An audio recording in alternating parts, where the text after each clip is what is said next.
بسم الله الرحمن الرحيم.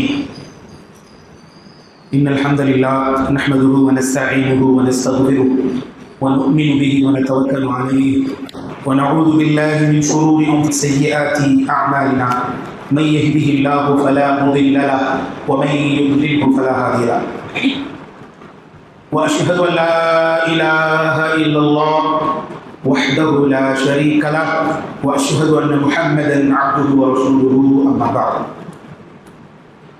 فقد قال الله تعالى في كتابه العزيز: يا أيها الذين آمنوا اتقوا الله حق تقاته ولا تموتن إلا وأنتم مسلمون. ويا أيها الناس اتقوا ربكم الذي خلقكم من نفس واحدة وخلق منها زوجها وبث منهما رجالا كثيرا ونساء. واتقوا الله الذي تساءلون به والأرحام إن الله كان عليكم رقيبا. وقال الله عز وجل في مكان آخر: يا أيها الذين آمنوا اتقوا الله وقولوا قولا سديدا يصلح لكم أعمالكم ويغفر لكم ذنوبكم ومن يطع الله ورسوله فقد فاز فوزا عظيما. وقال نبينا صلى الله عليه وسلم في حديثه الشريف: إن خير الحديث كتاب الله وخير الهدي هدي محمد صلى الله عليه وسلم وشر الأمور محدثاتها وكل محدثة بدعة وكل بدعة ضلالة وكل ضلالة في النار.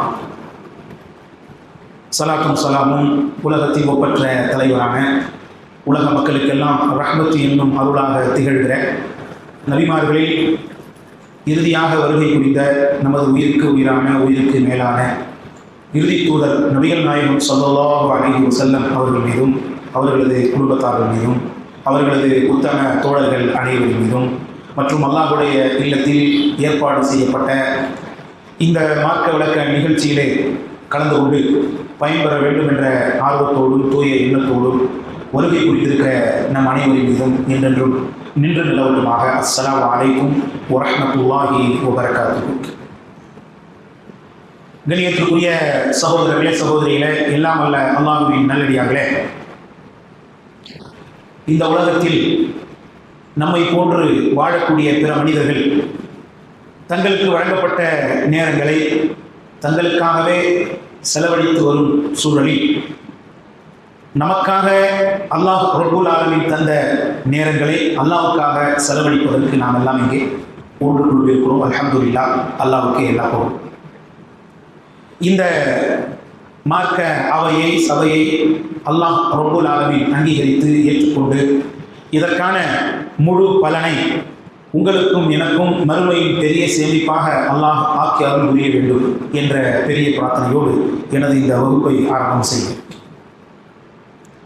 அன்பிற்குரியவர்களே, ஈமானுடைய 6 தூண்களில் முக்கியமான தூணான மறுமை குறித்து விரிவாக குர்ஆன் சுன்னாவின் ஆதாரங்களோடு அறிந்து கொள்வதற்காக இங்கே நாம் எல்லாம் ஒன்று கொள்கிறோம். அல்ஹம்துலில்லாஹ், மார்க்க உரைகளை கேட்பது, அந்த சபைகளில் அமர்வது மிகப்பெரிய பாக்கியம். அந்த சபைக்கு இருக்கக்கூடிய நன்மைகளை எல்லாம் எப்போதும் பதிவு செய்துவிட்டுத்தான் நம்முடைய உரையை துவங்குவது வழக்கம். இருப்பினும் நேரம் குறைவாக இருக்கிற காரணத்தினால நம்ம நேரடியாக அங்கே போயிடலாம், சப்ஜெக்டுக்கு போயிடுவோம். அன்புக்குரிய சகோதரர்களே, சகோதரிகளே, இந்த மறுமை நாளை குறித்து விரிவாக விளக்கமாக நாம் தெரிந்து கொள்ள வேண்டிய தேவையும் கட்டாயமும் என்ன அப்படின்னா, மறுமை நாளை நாம் அஞ்ச வேண்டும். அப்படிதானே? மறுமை நாளை பூமியில் என்ன செய்யணும்? அஞ்சல். தெரியாம எப்படி அஞ்ச முடியும்? முழுமையாகவும் விவரமாகவும் தெளிவான ஆதாரத்தோடும் மறுமையை ஒருவர் அறியாவிட்டால் மறுமை பயம் அவருக்கு இருக்குமா? இருக்காது. அப்படியே ஓரளவு அவரிடத்தில் இருந்தாலும் அதில் அலட்சியம் ஏற்படும். எப்போ ஒருத்தர் நிறைய தெரிஞ்சுக்கிறாரோ அப்போ அந்த வறுமையை என்ன செய்வார்? பயப்படுவார். அதான் யதார்த்தம். அன்புக்குரியவர்களே, நம்ம எல்லா இடத்திலும் மறுமையை பற்றி நம்பிக்கை இருக்கத்தான் செய்கிறது, இல்லை என்று சொல்ல முடியாது. ஆனால் அந்த நம்பிக்கை சுருக்கமான தோராயமான நம்பிக்கை. மரணத்துக்கு பிறகு ஒரு வாழ்க்கை இருக்கு. இந்த நம்பிக்கைக்குள் எல்லாம் முடிஞ்சிடும். இந்த மாதிரி நம்பிக்கை தான் நம்மகிட்ட இருக்கு. ஆனா இது மட்டும் மறுமையில நாம ஜெயிக்கிறதுக்கு போதாது. இதை நாம விரிவா நம்பணும். விரிவா நம்பும் போதுதான் பயம் நமக்கு ஏற்படும். அல்லாஹ் திருமறை திருக்குரானில் இந்த மறுமை நாளுடைய பயத்தை நமக்கு கொடுக்கிறான். வத்தகூ யௌமன் துர்ஜஊன ஃபீஹி இலல்லாஹ், ஒரு நாளை நீங்கள் அஞ்சிக் கொள்ளுங்கள், அந்த நாளில் தான் நீங்கள் இறைவனிடம் திரும்பவும் வர இருக்கிறீர்கள் என்று அல்லாஹ் குறிப்பிடுகிறார். வத்தகூ யௌமல் லா தஜ்ஸி நஃப்ஸுன் அன் நஃப்ஸின் ஷைஆ, எந்த ஒரு ஆத்மாவும் இன்னொரு ஆத்மாவுக்கு எந்த நன்மையும் செய்ய முடியாத அந்த மறுமை நாளை நீங்கள் என்ன செய்யுங்க, பயந்து கொள்ளுங்கள். வலா யுக்பலு மின்ஹா ஷஃபாஅத்துன் வலா யுஅഖது மின்ஹா அத்லுன் வலா ஹும் யுன்ஸருன், மேலும் அந்த மறுமை நாள்ல என்னெல்லாம் செய்ய முடியாது என்றால், எந்த பேரமோ எந்த சிபாரிசோ எந்த ஈடோ ஏற்றுக்கொள்ளப்படாத, எந்த உதவியும் பெற முடியாத அந்த மறுமை நாளை நீங்கள் என்ன செய்யுங்க, அஞ்சிக் கொள்ளுங்கள் என்று அல்லாஹ் திருமறை திருக்குரானில் குறிப்பிடுகிறார். அல்லாஹ் அஞ்ச வேண்டும் என்று சொல்லுகிறான். நாம் அஞ்சாமல் இருப்பது சரியா? அப்படி நாம் அஞ்சாம வாழலாமா? இல்லை. மறுமையை பற்றி அச்சம் நமக்கு என்ன செய்யணும், நிறைய வரும். அல்லாஹ் ரப்புல் ஆலமீன் முத்தகீன்களுடைய அடையாளமாக குறிப்பிடும் பொழுது கூட மறுமை நாளை பற்றிய பயம் அவங்கள்ட்ட இருக்கும் அப்படின்னு அல்லாஹ் சொல்றான். அல்லதீன யக்ஷவுன ரப்பஹும் பில் கைபி வஹும் மினஸ் ஸாஅத்தி முஷ்ஃபிகூன், இறையச்சமுடையவர்கள் அல்லாஹ்வை மறைவில் அஞ்சுவார்கள், அதோடு இறையச்சம் முடிஞ்சிடல, மேலும் அவர்கள் மறுமை நாளை குறித்தும் அதிகமாக பயப்படுவார்கள் என்று அல்லாஹ் திருமறை திருக்குறான்ல முத்தகீன்களுடைய பண்பாக பதிவு செய்வதை பார்க்கிறோம். உண்மையில இந்த குர்ஆனுடைய ஆயத்தின் ஒளியில் மறுமையை நாம் அஞ்சுகிறோமா? மறுமையை பற்றிய அச்சம் நம்மிடத்திலே நமது உள்ளத்திலே நிறைய இருக்கிறதா, நிறைந்து இருக்கிறதா என்று ஆய்வு செய்து பார்த்தால் அல்லாஹ் நாடிய சிலரை தவிர பலரிடத்திலும் அந்த அச்சம் இல்லை என்றுதான் சொல்ல வேண்டிய சூழல் இருக்கிறது. உலகத்திலே வாழக்கூடிய எல்லா மனிதர்களையும் நாம் பார்க்கிறோம். அவர்களுடைய உள்ளத்திலே இந்த உலகத்தின் சிற்றின்பங்கள் நிரப்பப்பட்டு மறுமை மறக்கடிக்கப்பட்டு இந்த உலக வாழ்க்கையில் முழுமையாக மூழ்கி வாழ்வதை நாம் பார்க்கிறோம். ஒட்டுமொத்த சமூகத்தில் இருக்கக்கூடிய ஆண்களும் சரி, பெண்களும் சரி, சிறுவர்களும் சரி, வயதானவர்களும் சரி, எல்லோருடைய உள்ளத்திலும் இந்த உலக வாழ்க்கையின் சிற்றின்பம் நிரப்பப்பட்டிருக்கிறது. அதன் மீதான அந்த மோகம் அதிகமாக இருக்கிறது. அதனால மறுமையை மறந்தவர்களாக, புறக்கணித்தவர்களாக வாழ்கிறோம். அல்லாஹ் பாதுகாக்கணும் அத்தகைய நிலையில். இது ஒரு பெரிய படிப்பினை என்ன தெரியுமா? நபிகள் நாயகம் ஸல்லல்லாஹு அலைஹி வஸல்லம் சொல்லி காட்டுறாங்க, வல் ஹலாயிகு ஃபீஹி முஸீகத்துன் இல்ல ஸகலைன். வெள்ளிக்கிழமையை பற்றி நபிகள் நாயகம் ஸல்லல்லாஹு அலைஹி வஸல்லம் அவர்கள் நமக்கு சிறப்பித்து சொல்லும் பொழுது அது எவ்வளவு பெரிய சிறப்புக்குரிய நாள் என்றால், பல அம்சங்கள், பல காரியங்கள் அந்த நாளில் தான் நிகழ்ந்துச்சு. அப்படி சொல்லிக்கொண்டே வரும்பொழுது அல்லாஹ் மறுமையை நடத்துவதற்கு தேர்வு செய்த நாள் எது? வெள்ளிக்கிழமை தான். மீண்டும் மக்களை உயிர் கொடுத்து எழுப்பப்படுகிற நாள் இது, அதுவும் வெள்ளிக்கிழமை தான். உலகம் அழிக்கப்படுறதும் மறுபடி உயிர்ப்பித்து எல்லோரும் எழுப்பப்படுவதும் வெள்ளிக்கிழமையில தான் நடக்கும் என்று நபிகள் நாயகம் ஸல்லல்லாஹு அலைஹி வஸல்லம் சொல்லிட்டு அதுக்கு அடுத்து சொல்றாங்க, வல் ஹலாயிகு ஃபீஹி முஸீகா, இந்த வெள்ளிக்கிழமையில எல்லா படைப்புகளும் மறுமையை அஞ்சுகிறது. இல்ல ஸகலைன், யாரை தவிர? மனித ஜின் இனத்தை தவிர, கூட்டத்தாரை தவிர அப்படிங்கிறாங்க. அப்போ மலைகள், மரங்கள், விலங்குகள், தாவரங்கள், அல்லாஹ்வால் படைக்கப்பட்ட சிறு சிறு படைப்புகள், அந்த படைப்புகளில் நாம் பார்த்தவை, பார்க்காதவை, பெயர்கள் தெரிந்தவை, தெரியாதவை, எல்லா படைப்புகளும் என்ன செய்து இன்று உலக அழிவு நாளாக இருக்குமோ, இன்று மறுமை நாளாக இருக்குமோ என்று அஞ்சுகிறது. ஆனா யாரை தவிர? மனித ஜின் கூட்டத்தை தவிர அப்படின்னு நபிகள் நாயகம் ஸல்லல்லாஹு அலைஹி வஸல்லம் சொல்றாங்க. இது வந்து நாம சொன்னா கூட நான் கணக்கு தப்பா எடுத்துட்டீங்க அப்படின்னு சொல்லலாம், அப்படித்தானே? யார் சொல்றா இத? நபிகள் நாயகம் ஸல்லல்லாஹு அலைஹி வஸல்லம் சொல்றாங்க. அப்போ எவ்வளவு மக்கள் இந்த மறுமை பயத்தில் அலட்சியமா வாழ்றாங்க. எவ்வளவு மக்கள் இந்த மறுமையை மறந்து புறக்கணித்து வாழக்கூடிய சூழல் இருந்தா நபிகள் நாயகம் ஸல்லல்லாஹு அலைஹி வஸல்லம் இப்படி ஒரு வார்த்தையை பயன்படுத்துவாங்க. ஏங்க, உண்மையில மறுமையை அஞ்சி வாழ்றதுக்கு தகுந்த படைப்பு யாரு? நம்ம தான், மனித ஜின் கூட்டம் தானே. ஏன் அப்படின்னா நமக்கு தான் மறுமையில விசாரணை இருக்கு, நமக்கு தான் மறுமையில சொர்க்கம் நரகம் என்கிற முடிவு இருக்கு. நாம தான் பாவங்களை நிறைய செய்யற படைப்பா இருக்கிறோம். அப்ப நம்ம தானே அஞ்சணும்.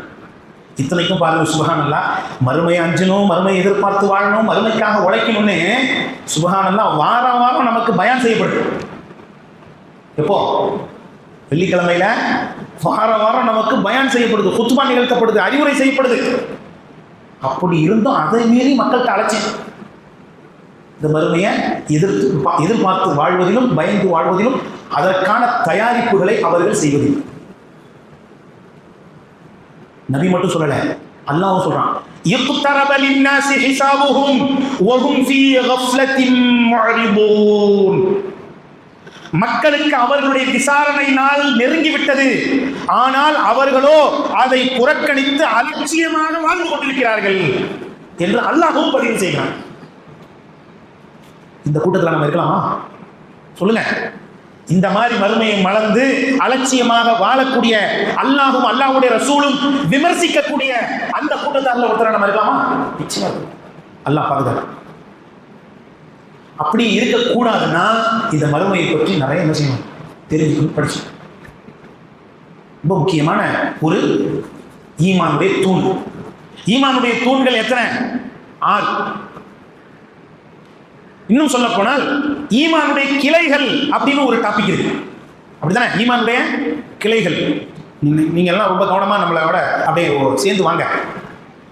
ஈமானுடைய கிளைகள் ஒரு பாடம் இருக்கு. ஈமானுடைய கிளைகள் மொத்தம் எத்தனை சொல்லுங்க? தூணுன்னா தான் இது கிளைகள் இல்ல. அந்த வருது பாருங்க, பதில் அதான். மொத்தம் ஈமானுக்கு கிளைகள் எத்தனை தெரியுங்களா? 60 சொச்சம் அல்லது 70 சொச்சம். ஒன்று 69 இருக்கும். சொச்சங்கிறது அரபுல எதுக்கு சொல்லப்படுவாங்கன்னா, இந்த முழு நம்பரா இல்லாம 9க்குள்ள வரது. அது வந்து 67 இருக்கலாம், 68 இருக்கலாம், 69 வரைக்கும் இருக்கும். புரியுங்களா? 69 அல்லது எப்படி எத்தனை இருக்கணும்? 79 தான் ஈமானுடைய கிளைகள். இவ்வளவு இருக்கு ஈமானிய கிளைகள். இந்த 70ம் 60ம் 6க்குள்ள சுருக்கம். இந்த 70ம் 6க்குள்ள சுருக்கம். அதுதான் ஈமானின் தூண்கள். ஈமானின் தூண்கள், கடமைகள். 6 தெரியுமில்ல, அதை ஃபுல்லா விளக்க வேணாமல. இந்த 6ம் 2க்குள்ள சுருக்கங்க. இந்த 6 நம்பிக்கையும் 2க்குள்ள சுருக்கம். அந்த 2 என்ன? 1 அல்லாஹ்வை நம்புவது, 2வது மறுமை நாளை நம்புவது. முடிச்சு. திருக்குறான்ல எடுத்து நீங்க படிச்சு பார்த்தீங்கன்னா பல இடத்துல அல்லாஹ் ஈமானோடு சேர்த்து மறுமை நம்பிக்கை சொல்லுவான். யார் அல்லாஹ்வை ஈமான் கொண்டு இன்னும் மறுமை நாளை ஈமான் கொண்டாரோ அப்படின்னு பல வசனங்களை நம்ம பார்த்தோம். அல்லாஹ் அந்த 2க்குள்ள சுருக்கிட்டான்.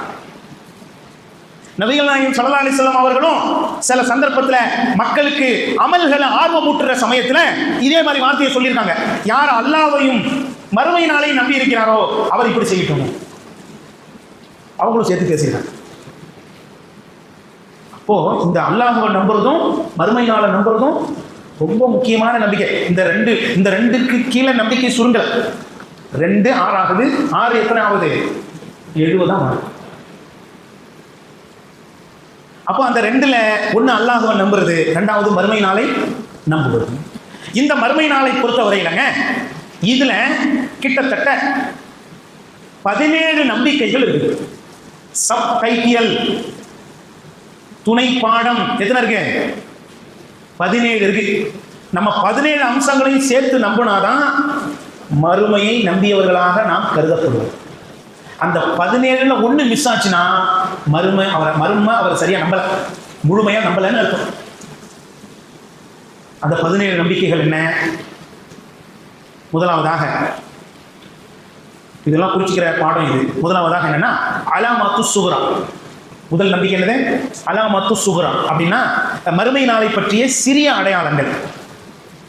உலக அழிவுக்கு முன்னால என்னென்ன சின்ன அடையாளங்கள் நிகழும் என்று நபிகள் நாயகம் ஸல்லல்லாஹு அலைஹி வஸல்லம் சொன்னாங்க. அதுல எத்தனை நடந்திருக்கு, இனி எத்தனை நடக்காம பேலன்ஸ் இருக்கு, இதை நம்பணும். இந்த மறுமை நாளுடைய சின்ன அடையாளங்கள் இருக்கு பாருங்க. குர்ஆன் ஹதீஸிலிருந்து ஆய்வு செய்து நாம் பார்க்கும் பொழுது பலகீனங்களை எல்லாம் தவிர்த்துட்டு ஆதாரப்பூர்வமான செய்தி என்று நாம் பார்க்கும் பொழுது கிட்டத்தட்ட 115 அடையாளங்கள் இருக்கு. சின்ன அடையாளங்கள் மட்டுமே 115 அடையாளங்கள் இருக்கு. இப்போ இந்த 115 அடையாளங்களையும் என்னால் முழுசாக சொன்னாலே இந்த வகுப்பு முடிஞ்சு போயிடும், நேரம் எல்லாம் ஓடிடும். நான் தலைப்புகளை தொட்டு வச்சுட்டு போகிறேன். என்ன இருக்குன்றத முதல்ல தெரிஞ்சுப்போம், அதுக்கு பிறகு நம்ம என்ன செய்வோம், விரிவாக பார்ப்போம். இந்த சின்ன அடையாளங்கள் எத்தனை இருக்கு? 115 அடையாளங்கள் இருக்கு. ரெண்டாவது, மறுமை நாளின் பெரிய அடையாளம். ரெண்டாவது நம்பிக்கை என்னது? மறுமை நாளின் பெரிய அடையாளம். அது எத்தனை? வரையறுக்கப்பட்டது. நபிகள் நாயகம் ஸல்லல்லாஹு அலைஹி வஸல்லம் அவர்கள் 10 என்று குறிப்பிட்டு விட்டார்.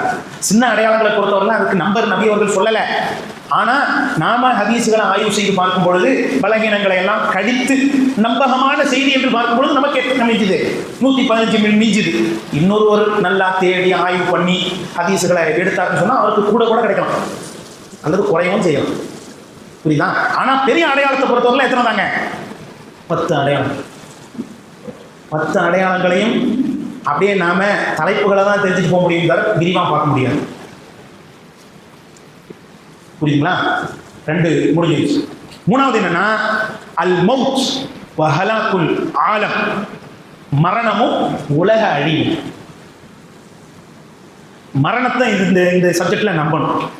ஏன் அப்படின்னு சொன்னா மரணம் தான் மறுமையின் ஆரம்பம், முதல் வீடு. கியாமத்தில் 2 கியாமத்து இருக்குங்க. ஒன்று என்னன்னா பொது கியாமத், உலக மக்கள் எல்லோருக்கும் ஏற்படுற ஒரு கியாமத்து. இன்னொரு கியாமத்து தனித்தனியான கியாமத்து, அதுதான் என்னது? மௌத்து. நான் மௌத்தாயிட்டேன்னா என் கியாமத்து ஸ்டார்ட் ஆயிடுச்சுன்னு அர்த்தம், அப்படிதானே? இன்னொரு மௌத்தாயிட்டாருன்னா அவர் கியாமத்து ஸ்டார்ட் ஆயிடுச்சுன்னு அர்த்தம். அப்படின்னா அந்த மௌத்து தொடர்பாக குர்ஆன் ஹதீஸ் என்ன பேசுது? மௌத்து சமயத்தில் என்ன நடக்கும்? யாரு வர்றான்? அந்த உயிர் எப்படி கைப்பற்றப்படுது? அது எங்கே போகிறது? போன பிறகு எப்படி மறுபடியும் அது மனித உடலுக்குள் சேர்க்கப்படுகிறது? சேர்க்கப்பட்ட பிறகு என்ன நடக்கும்? இந்த மாதிரியான முழுமையான டீட்டெயில்ஸ்லாம் அந்த தலைப்புக்குள்ள வரும். அதே மாதிரி ஹலாக்குல் ஆலம், உலக அழிவு. உலக அழிவு எப்போ நடக்கும்? இதை பற்றியான தகவல்கள் எல்லாம் அதுல முழுமையா இடம்பெறும். அல் மௌத்து வ ஹலாக்குல் ஆலம். முதல்ல இந்த 17 நான் சொல்லிட்டு, இந்த 17ல முக்கியமான ஒரே ஒரு சப்ஜெக்டை மட்டும் நம்ம விரிவாக எழுதிடுவோம், பார்க்கணும். அடுத்து 3வது நம்பிக்கை, 3 முடிஞ்சு. அல் மௌத்து வ ஹலாக்குல் ஆலம், மரணமும் உலக அழிவு. 4வது என்ன சொன்னா அதாபுல் கப்ரி வ நஈமுஹா, கபர் வேதனை மற்றும் சுகம். கபர் வாழ்க்கைன்னு ஒன்று இருக்கு. அந்த கபர் வாழ்க்கை எப்படிப்பட்டது? அதுல என்னென்ன சுகங்கள் மூமின்களுக்கு கொடுக்கப்படும், என்னென்ன தண்டனைகள் இறை நிராகரிப்பாளர்களுக்கு அல்லது முஸ்லிம்களிலே உள்ள பாவிகளுக்கு கொடுக்கப்படும், இந்த டீட்டெயில்ஸ் எல்லாம் அதுக்குள்ள வரும். கபர் வேதனை மற்றும் சுகம், இது 4வது நம்பிக்கை. அடுத்து 5வது நம்பிக்கை என்னன்னு சொன்னா அல் பஅது, உயிர் கொடுத்து எழுப்பப்படுதல். எல்லா மக்களும் மீண்டும் உயிர் கொடுத்து எழுப்பப்படுற அந்த நிலை எப்படி இருக்கும்? அதை பத்தி குர்ஆன் ஹதீஸ் எவ்வளவு சொல்லுது?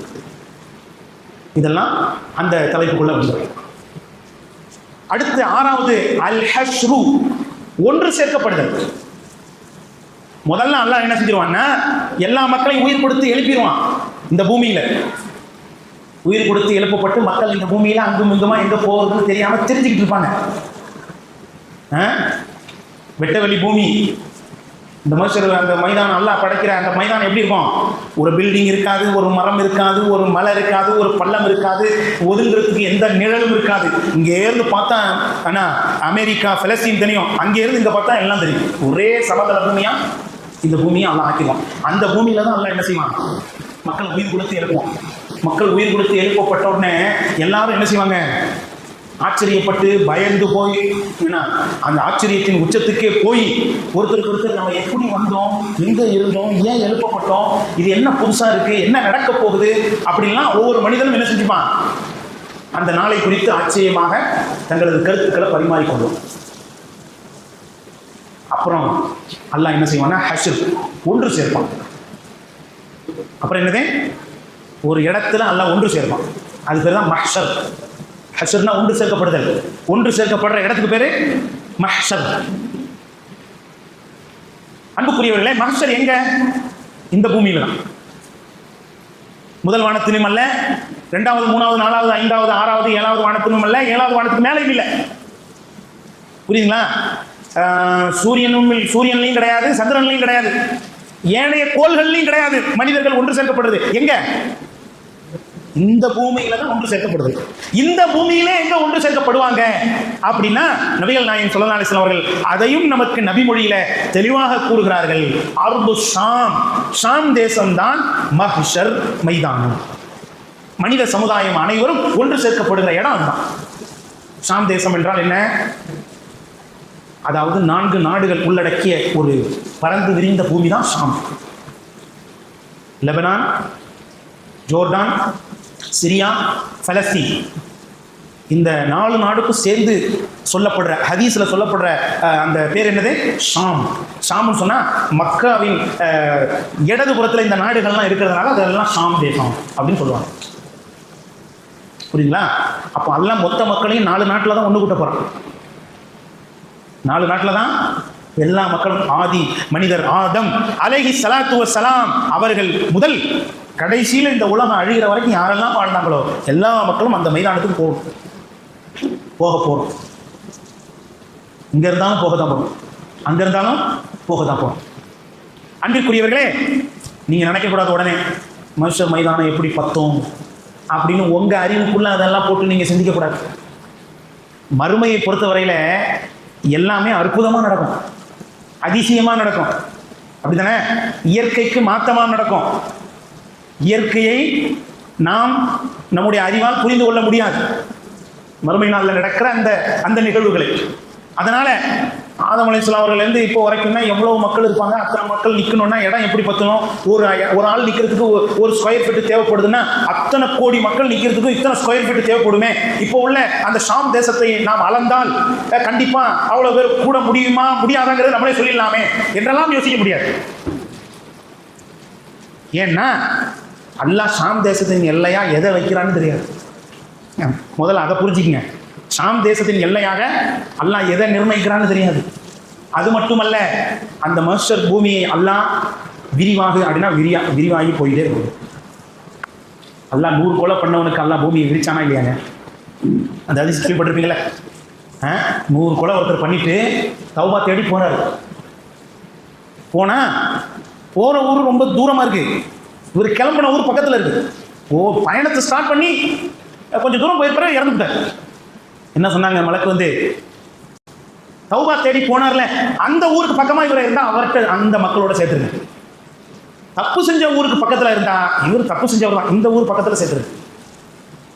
அளந்து பார்க்குறாங்க, பார்த்தா இங்கே இதுக்கு பக்கத்தில் தான் இருக்காரு.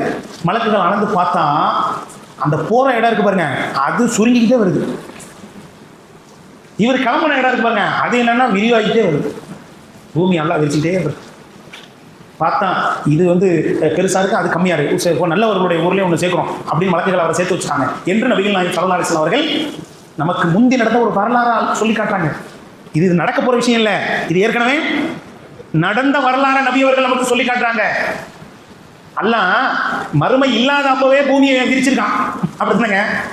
மறுமை நடக்கவே இல்லைங்க, அப்பயே ஒரு மனிதருக்காக பூமியை அல்லாஹ் விரிச்சிருக்கான், விசாலமாக்கியிருக்கான். கோடான கோடி மக்களை எல்லாம் ஒரே மைதானத்தில் அல்லாஹ் ஒன்று சேர்க்கும் போது அந்த பூமியை பெருசா விரிக்காம இருப்பான? கண்டிப்பா விரிக்கும். அதனால அறிவுக்குள்ள போட்டாலும் நம்ம சிந்திக்க முடியாது. அது போக உண்மையிலே பாருங்க, மனிதன் பூமியில வசிக்கிற இடம் கம்மி தான், உண்மையா இல்லையா? வசிக்காம காலி இடங்கள் தான் ஜாஸ்தி.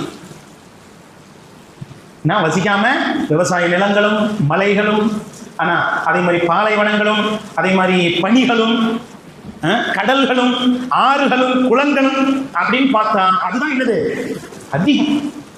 மறுமையில் அதுதான் இருக்காது.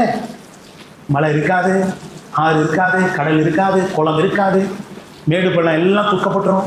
அப்படிங்கும்போது ஏன் அந்த பூமி பத்தாது? அது போக என்னன்னா, மக்கள் அந்த மைதானத்துக்கு வந்து சேர சேர கேள்வி கணக்கு நடந்துகிட்டே இருக்கும். கடைசி ஒரு மனிதர் வந்து சேர்ந்த பிறகு தான் அல்லாஹ் கேள்வி கணக்கு ஸ்டார்ட் பண்ணுவாங்கிறது இல்லை. புரியுதுங்களா? மைதானத்தில் வந்து சேர சேர அங்கே அல்லாஹ் கேள்வி கணக்கு கேட்டு அங்கே ரிசல்ட்டை கொடுத்துக்கிட்டே இருப்பான். அப்படி இருக்கும்போது ஏன் அந்த 4 நாடு பத்தாது? தாராளமாக என்னது போதும். அப்போ அந்த நாட்டில் தான் மஹ்ஷர் என்னது மனித சமுதாயம் ஒன்று சேர்க்கப்படுகிற ஒரு இடம் என்பதாக நபிகள் நாயகம் ஸல்லல்லாஹு அலைஹி வஸல்லம் அவர்கள் நமக்கு தெளிவாக அறிவிக்கிற செய்தியை நாம் பார்க்கிறோம். அடுத்து ஏழாவது டாபிக் என்னன்னா அல் ஹவுது, நீர் தடாகம். ஹவுதுல் கௌசர், மறுமையில் நபிகள் நாயகம் ஸல்லல்லாஹு அலைஹி வஸல்லம் அவர்களுக்காக அல்லாஹ் கொடுக்கிற ஹவுதுல் கௌசர் என்கிற சொர்க்கத்தின் அந்த ஊற்று. இதை பற்றி நாம் நம்பணும், இதை பற்றி தெளிவாக தெரிஞ்சுக்கணும். எல்லா நபிக்கும் ஒரு ஹவுல் இருக்குது, எல்லா நபிக்கும் ஒரு ஹவுல். அதில் அந்தந்த நபிமார்கள் அந்தந்த சமூகத்துக்கு என்ன செய்வாங்க? தண்ணி கொடுப்பாங்க. நபிகள் நாயகம் ஸல்லல்லாஹு அலைஹி வஸல்லம் அவர்களுக்கும் ஒரு ஹவுல் இருக்குது. உள்ளதில் பெருசு அவங்க அதுதான். அதனுடைய என்ன சுற்றளவு கிட்டத்தட்ட எத்தனை? 4 மாதம். ஒரு முனையிலிருந்து இன்னொரு முனைக்கு போகணுன்னா 1 மாதம் பயணிக்கணும். மறுபடியும் அங்கேருந்து இன்னொரு முனைக்கு போகணுன்னா 1 மாதம். அப்புறம் இந்த மாதிரி 4 முனையை சுற்றணுன்னா அவருக்கு எத்தனை நாள் ஆகும்? 4 மாதம் பயணிக்கணும். அப்போ தான் அந்த ஹவுதை சுற்றி முடிக்க முடியும். அவ்வளவு பெருசாக அல்லாஹ் என்ன செய்வான்? ஹவுதுல் கௌசரை நபிகள் நாயகம் ஸல்லல்லாஹு அலைஹி வஸல்லம் அவர்களுக்கு அல்லாஹ் கொடுப்பான். அந்த ஹவுதுல் கௌசரில் வானத்தில் நிலவோ மேகமோ இல்லாத சந்தர்ப்பத்தில் எத்தனை கோடான கோடி நட்சத்திரங்களை பார்க்குறோம். அத்தனை கோடான கோடி நட்சத்திரங்களின் எண்ணிக்கை அளவுக்கு அந்த ஹவுதுல் கௌசரில் கோப்பைகள் இருக்குமா. அதுல இருந்து தண்ணீரை நபி அவர்கள் என்ன செய்வாங்க? தன் உம்மத்துக்கு கொடுப்பாங்க. ஒருத்தர் ஒரு முறை அந்த தண்ணீரை குடிச்சா அதுக்கு பிறகு அவருக்கு தாகமே எடுக்காங்க. கண்டிப்பாக அந்த தண்ணி நிழல் எல்லாம் தேவை. ஏன் சூரியன் 1 மைலுக்கு அப்பால் கொண்டு வந்து நிறுத்தப்படுற சமயத்தில் தண்ணி தேவைப்படாமல் போகுமா? வேர்வையில் மக்கள்லாம் முங்கி நிற்கிற சமயத்தில் தண்ணி தேவைப்படாமல் போகுமா? அதனால தான் ஹவுதுல் கௌசர் அல்லாஹ் ஏற்படுது. அந்த தண்ணியுடைய தன்மையை பற்றி நபிகள் நாயகம் ஸல்லல்லாஹு அலைஹி வஸல்லம் அவர்கள் விவரித்து நமக்கு சொல்லும் பொழுது, அது பாலை விட வெண்மையாக இருக்கும், தேனை விட இனிப்பாக தித்திப்பாக இருக்கும், கஸ்தூரியை விட மணமிக்கதாக இருக்கும். தண்ணி, எங்க தண்ணிக்கு வாசனை இருக்கா? சொல்லுங்க. இந்த தண்ணிக்கு நம்ம பயன்படுத்துகிறோம், அந்த தண்ணிக்கு வாசனை இருக்கா? கலர் இருக்கா? இல்லை. தண்ணி இருக்குல்லங்க, அதை வந்து எதோட சேர்த்து நம்ம சேர்க்குறோமோ அந்த கலரை மாறிக்கும். அது அவ்வளோதான். அதுக்குன்னு தனி கலரு இல்லை. ஆனால் அல்லாஹ்வுடைய ரசூல் சொல்கிறாங்க பாருங்க, தண்ணியுடைய வாசனை எப்படி இருக்கும்? கஸ்தூரியை விட நறுமணம் மிக்கதாக இருக்கும். கஸ்தூரின்னு சொன்னால் அதுதான் பெரிய நறுமணம், சொர்க்கத்தில் போடக்கூடிய நறுமணம். அதாவது கஸ்தூரின்னு சொன்னால் சில பேருக்கு புரியாது. பகூர்னு சொன்னால் சில நேரத்தில் புரியறதுக்கு வாய்ப்பு இருக்குது. ஊது சொல்லுவாங்கல்ல, ஊது பகூர், இந்த மாதிரியான சிறந்த வாசனை, எல்லாருக்கும் பிடிச்ச ஒரு வாசனைன்னா அதுதானே. இந்த மாதிரியான வாசனைகளை விட ரொம்ப வாசனை மிக்கதாக இது இருக்கும், ஹவுதுல் கௌசருடைய தண்ணி இருக்கும் என்று நபி அவர்கள் சொல்லி காட்டுறாங்க. இந்த டைம் ஆகும். அப்போ அந்த ஹவுதுல் கௌசர் இதை பற்றி நான் வந்து ஃபுல்லாக சொல்லலை, இன்னும் நிறைய டீட்டெயில்ஸ் இருக்குது. அதை பற்றி நிறைய செய்திகள் விரிவாக இருக்குது.